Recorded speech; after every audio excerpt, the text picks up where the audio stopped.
Did you know the forest that you see with your naked eye is only a fraction as compared to what lies underground? The mycelium network. Hi, my name is Harsha and welcome to the jungle. I was taking a walk with a friend who's a naturalist through the forests of Agumbe. He was telling me about trees talking to each other. The curious cat that I was, I did a little bit more research on this. And I found out that trees do talk to each other. They are connected through this network called the mycorrhizal network. In a patch of forest, there are many mother trees. Some of them are massive and hundreds of years old. So they continuously talk to each other through the mycorrhizal network. When a tree is under distress, probably being attacked by insects or diseases or any other pests, it sends out a distress call to the mother trees. The mother trees sends out nutrition through the mycorrhizal network, which is underground, to the trees in distress. And this fact was only discovered in the late 1900s. So you can imagine the number of mysteries that are yet to be uncovered when it comes to trees. But we mindlessly cut down these mother trees just because it gives a lot of timber in the name of development. When these massive mother trees are cut, the entire forest suffers and the mycelium network shuts down. I was raised by my grandma as a nature's boy. She always used to tell me whatever I touched turned into a plant. So I've always grown up around trees, nature, and the outdoors.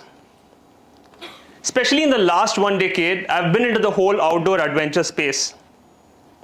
I've extensively traveled around Bangalore's wilderness and rocky terrains. For a layman or a normal stakeholder, these rocky terrains seem to be lifeless.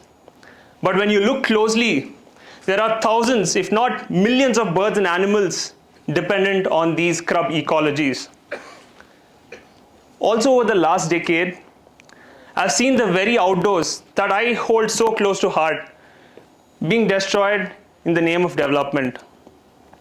The very rocks that we climbed on is being quarried, and the very trees that gave us shade is being cut for timber. I knew I had to do something about it, but where do I start? During the first lockdown, an idea sparked. I decided to go out and plant some trees, but I didn't know how. I took to my friends and we took to social media. We made a post. I put up a payment link and went to sleep. The next morning, I woke up all startled. I had decided to plant 100 trees and raise funds for 100 trees. But the next morning, we had raised enough funds to plant 500 saplings. My grandma used to say, nothing good will come out of that mobile phone. But when I showed her this, she couldn't stop smiling. But now I was committed to planting 500 saplings. They say teamwork can make a dream work. We put together a team of individuals who are highly motivated. In the year 2020, we planted 500 saplings and is currently a self-sustaining ecosystem. I thought this was that one good deed for the rest of my life and I can go back to sleeping more peacefully. But little did I know this was just the beginning. Fast forward to a year later, in the year 2021. I went to North India to get my paragliding license. I was surrounded by beautiful mountains and incredible valleys. Every time I took out my glider and started flying, it was something different. The birds, the breeze, and the sunsets were incredible. But as my flight started growing, I started observing things more closely. There were acres and acres of land where trees were being slashed for civilization to expand. As this feeling started sinking in, I started questioning my existence. As a kid who was bullied throughout school, taking up big initiatives had always been a challenge. But being up there with my glider and my thoughts all alone, I knew I had to go big. I said to myself, Harsha, we did this last time. Let's do this again. Let's plant 1 lakh trees this time. We'll see, we'll figure it out, but we'll find a way. I took to social media once again. I rolled this idea to my friends who were equally motivated and excited. Of course, since the stakes were much higher this time, we started speaking to companies for their CSR funds.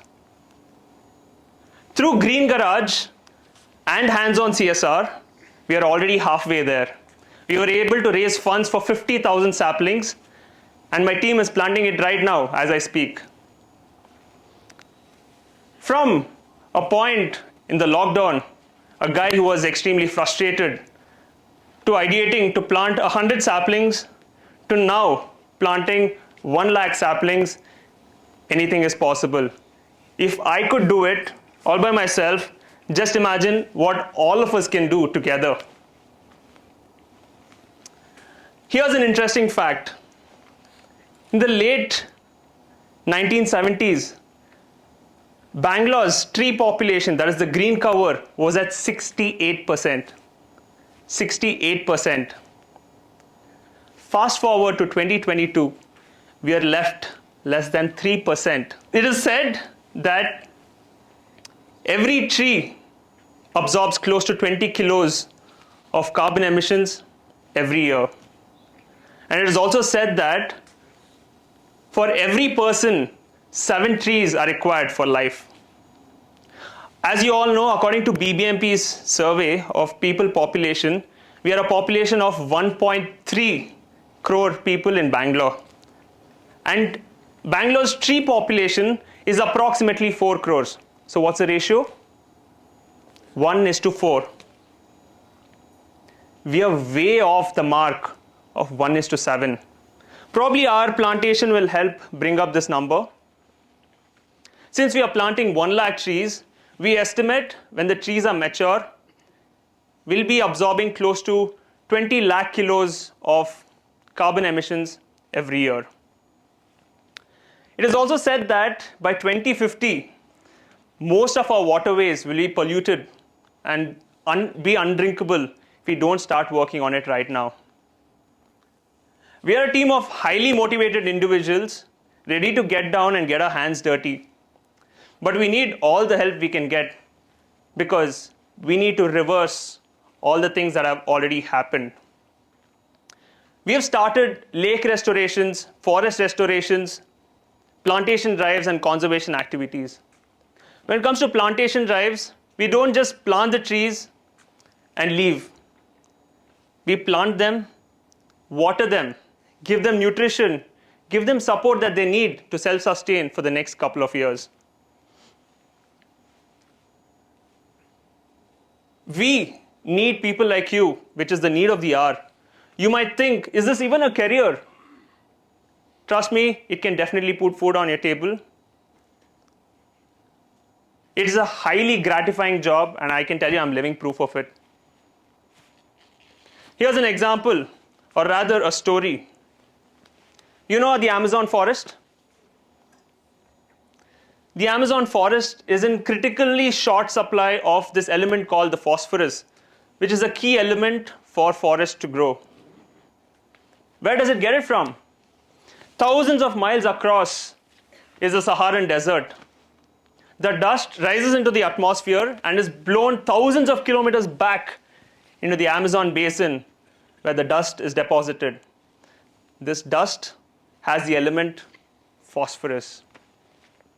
If not in your capacity, you can still be the dust from the Saharan desert in playing small roles in the conservation of this planet.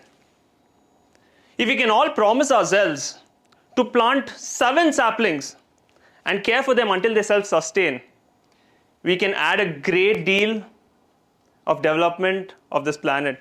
Can we all take that promise? Yes. Can we all? Yes. I brought about 50 saplings of sandalwood today. You guys can take one back when you're leaving and join my mission and vision of Project Urban Jungle. Thank you all. Let's go plant some trees.